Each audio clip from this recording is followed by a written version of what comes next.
So you're just completely able to become these weird kind of creatures. I have a question. I don't have a computer, but my husband does, and I will occasionally Google myself. And I have a bad problem, which is, everyone on the internet says lousy things for the most part. And because I have low self-esteem, I go, oh, they're right. Everything shitty they say is completely true. Do you ever do you feel like fuck you? I'm gonna write down your address I will say that any review you get in this business, you see it, and if it's like Rufus Wainwright, the most amazing singer songwriter of his generation, you're like, okay, next article, boom, something bad comes out, you read the whole thing. And do the shitty things, that's true. Lodges into your brain. I mean, really.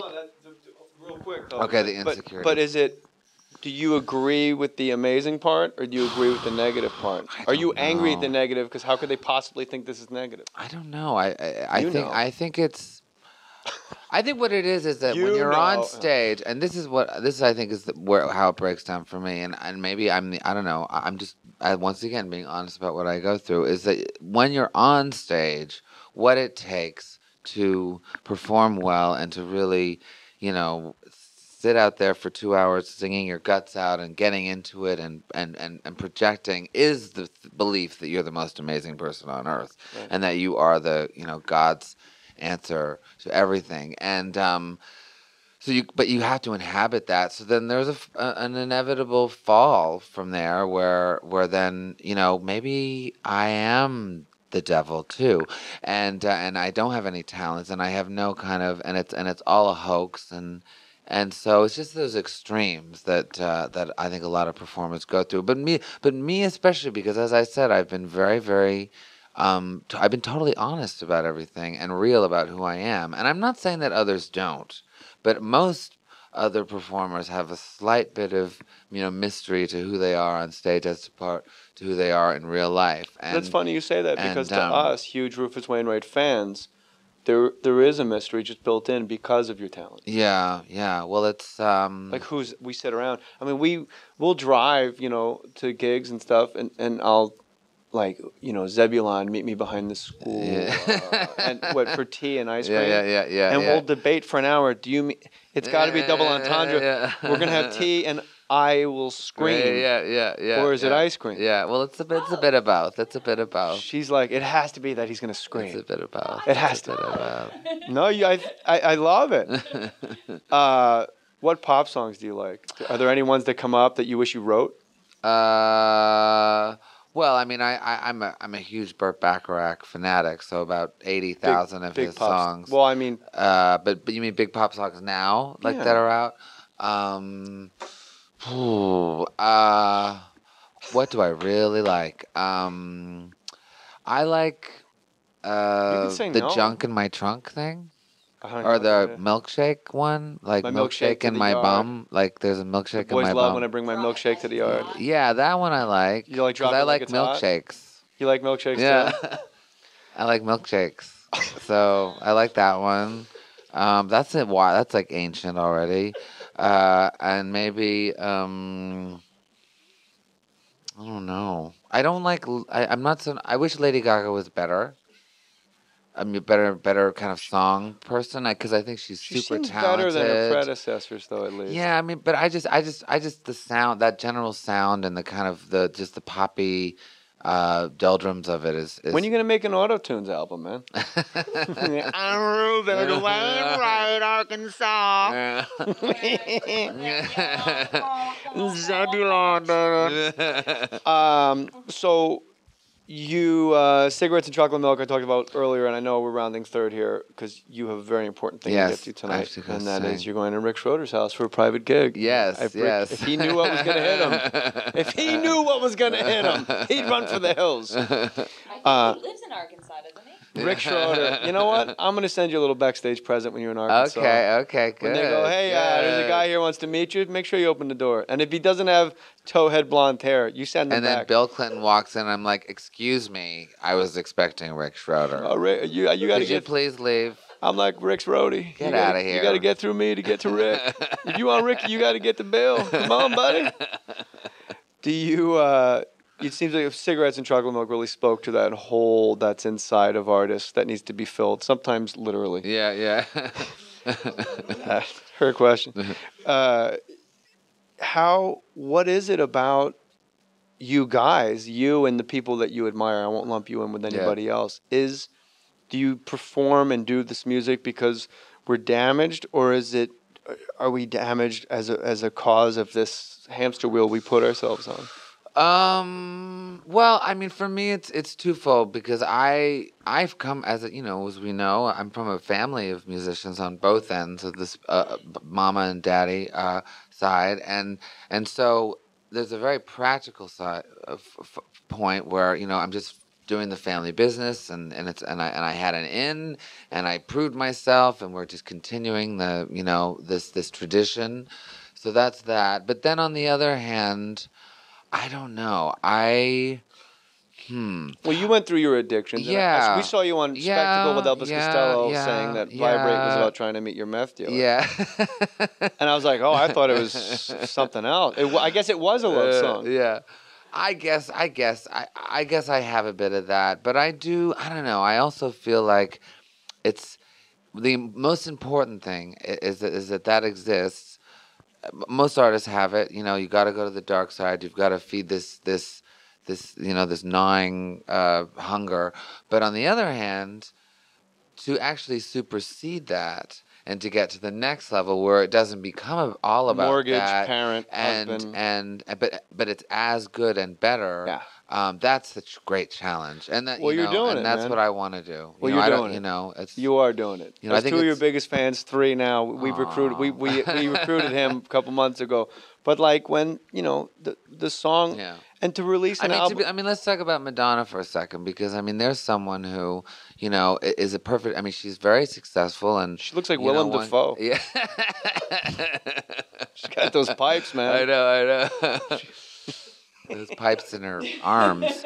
But she's, that's what I meant. Yeah, no, yeah. I know. Oh, okay. I was so defensive. There's no camera. They can't see you do that thing with your arm. You were helping me. Yeah. You are a friend indeed. But anyways, look at her, and she's someone who, she's had 8,000 hits, and she's had, done all sorts of outfits and had, all sorts of lovers and so forth. But it's like she's really hit the ceiling in terms how many more leotards do you have to wear? How many more designers do you have to kind of it is a bit sad. Lean on, and the whole thing, and she's right at the cusp, write an opera or I don't know, she's a from play, Detroit, Rufus. She's not writing an opera. I know. She's not going to write an opera about Detroit. That's what Eminem is for. That's what Eminem and Kid Rock are for. I just I think it's important to challenge yourself. That's really. Yeah. Really challenge yourself. Challenging yourself is a lofty aspiration that you can keep meeting. Reinventing yourself, you run out of skin to try on. Yeah. After a while, feel free to use that as a lyric in a song about Yorn. Yorn, you run out of skin. I'm running out of skin to try on, Yorn. Okay, so I'm trying to hit that.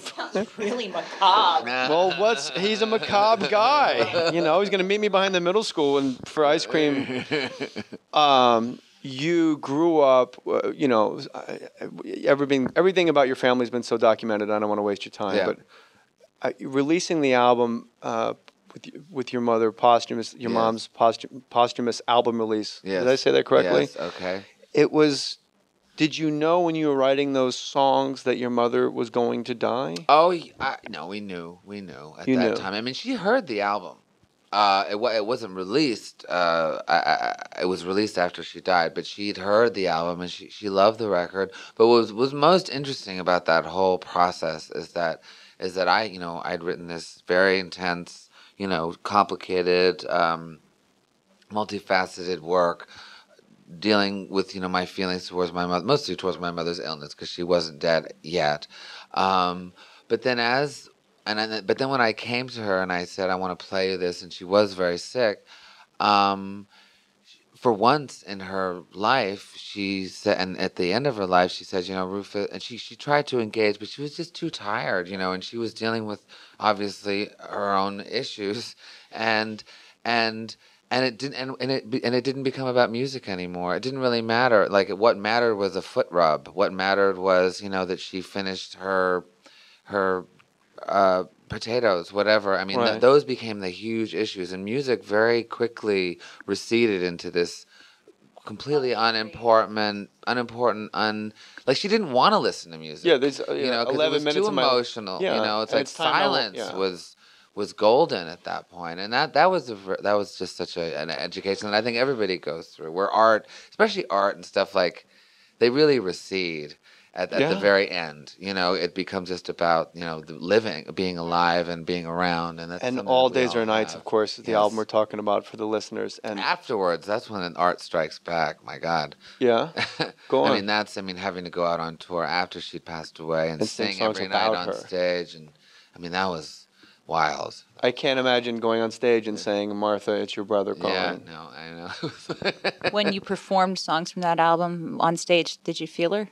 Oh no, I was completely haunted and possessed, and there was an amazing story where we had this beautiful film by Douglas Gordon. It was a 30-foot film of my eye opening and closing and in very slow motion. Anyways, it was this kind of monster that we were carrying around, and everything worked fine for the whole tour. And we're talking almost a year of touring all over the world. The last gig in Virginia or something, we had to do the show, and I was waiting backstage, and like the film would start, and then I'd kind of walk out. And the film, it's even as like everything's shaking as I say this, but before going out on stage, the film would not go on. Nobody could figure it out, but the film would not go on. And we had to wait like 10 minutes for the eye to like show up. And then finally it did. And it was almost, and it filled me with this, it was like, this thing did not want to die. This, it was my mother's spirit saying like, I'm not ready to go yet, and it was this, and the last show was just completely infused with this, it was kind of like wrestling a demon to the ground. I mean, it was heavy, but it was good. It was good. So you do feel it when you're out on the road singing about her. I did on that. Yeah. I mean, I don't feel her as much right now. I mean, we've done a bunch of stuff because we've also done a lot. Martha and I have also done a lot with her material. We did some incredible. Martha Wainwright, by the way, for the listeners, one of the most underrated people. Incredible. So, I mean, she's Emmylou Harris. No, I know. She's incredible. Yeah, she's incredible. And so nice. Yeah, I know. But we did these tributes to her, of her material, which are incredible songs, my mother's songs.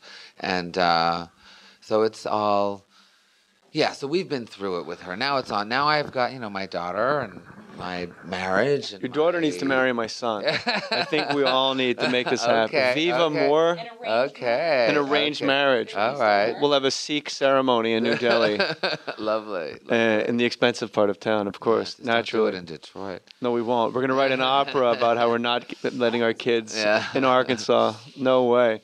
You seem to have grown up in a perfect environment, and I could be completely wrong, but for you to be an artist, confused, a gay artist, with a father musician, a mother musician, a home of musicians, Montreal, New York, L.A., and even speaking different languages. Yeah.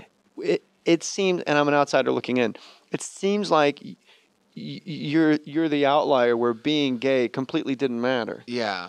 I mean, I don't think it did matter, but I will say that I was keenly aware when I started out how unusual that was, and decided to really put it in the forefront for two reasons. One, so that it would eventually dissipate, that it wasn't a big deal. Like, you just keep hearing about it, you hear about it, and then it's over.